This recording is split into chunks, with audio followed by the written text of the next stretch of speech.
अनंत T दे refresh हमी। विभागामध्ये अनेक कामं ही मॅनेज होण्याची पद्धत काही दिवस सुरू आहे। आज जिल्हा परिषदेच्या प्रशासनाने सत्ताधाऱ्यांना हाताशी धरून आज जी ऑनलाईन टेंडर आहे त्या ऑनलाईन टेंडरमध्ये हार्ड कॉपी स्वतः येऊन देण्यासाठी हा यजक नियम या जिल्हा परिषदेने घातलेला आहे। आणि त्यामुळे आज सावंतवाडी पंचायत समितीचं 20 कोटीचं काम होतं, ती निविदा भरली होती। ही निविदा भरली असताना या ठिकाणी सकाळपासून 8 ते 9 स्पॉन्सर पहिल्यांदाच जिल्हा परिषदेच्या बाहेर खुर्ची टाकून बसले होते। त्याला या जिल्हा परिषदेच्या ओएस या विभागाच्या ओएस म्हणजे कार्यालयीन प्रमुखांनी तत्त्वता त्याला दुजोरा दिलेला आहे।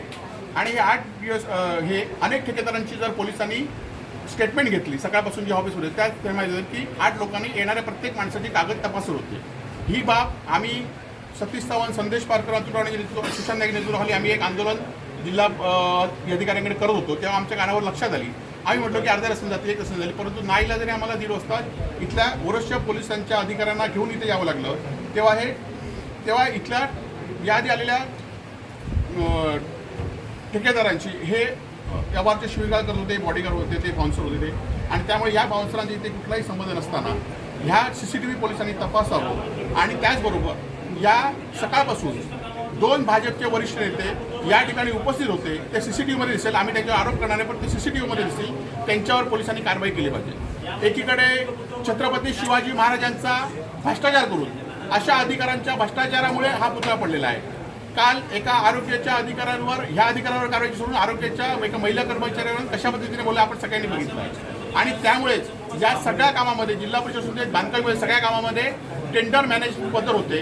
आणि आज सकाळपासून 11:30 पासून इथले एक्झिक्युटिव्ह इंजिनियर आहेत, जे बांधकाम विभागाचे प्रमुख आहेत, ते सकाळपासून फोन स्विच बंद करून 11:30 मी 11 वाजता त्यांना एका कामासाठी फोन केला होता, 11 वाजता फोन लागला, परंतु हे बाउन्सर आल्यापासून 11:30 वाजल्यापासून आतापर्यंत ते फोन स्विच ऑफ करून आहेत। आणि त्यामुळे ह्याला पुष्टी येते। त्यामुळे या कामाच्या 8 ठेकेदार, मी माहिती घेतली त्यांच्याकडनं, 8 ठेकेदारांनी हे अर्ज भरलेले आहेत, त्यांना कार्यालयाला मुदतवाढ द्यावी अर्जासाठी 8 दिवसाची, आणि अशी पद्धत येणाऱ्या या बाउन्सर्सवर या अधिकाऱ्यांवर कारवाई करावी अशी आमची मागणी आहे।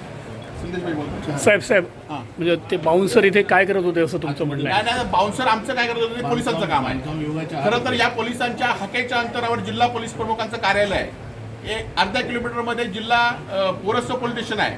असं असताना 11:30 ते 2 वाजेपर्यंत 8 बाउन्सर धुमाकूळ घालत होते एखाद्या कार्यालयामध्ये, तर इथे प्रशासनावर कोणचा अंकुश आहे, पोलिसांचा कोणावर अंकुश आहे, हा खरं तर आता विषय आहे।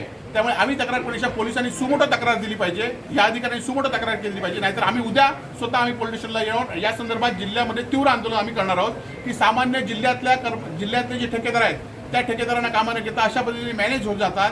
आज वैभववाडीचं आपण बघितलं, पंचायत समितीचं कार्यालय थपाथपा गळतंय अशाच या निकृष्ट कामामुळे।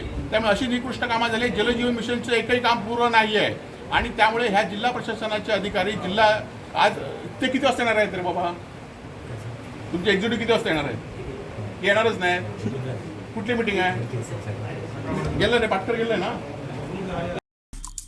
आमचे दिवसभरातले सर्व अपडेट्स, ताज्या घडामोडी आणि थेट लाईव्ह पाहण्यासाठी सबस्क्राईब करा, लाईक करा कोकणचं नंबर 1 महा चॅनल कोकण 7 लाईव्हचं YouTube चॅनल।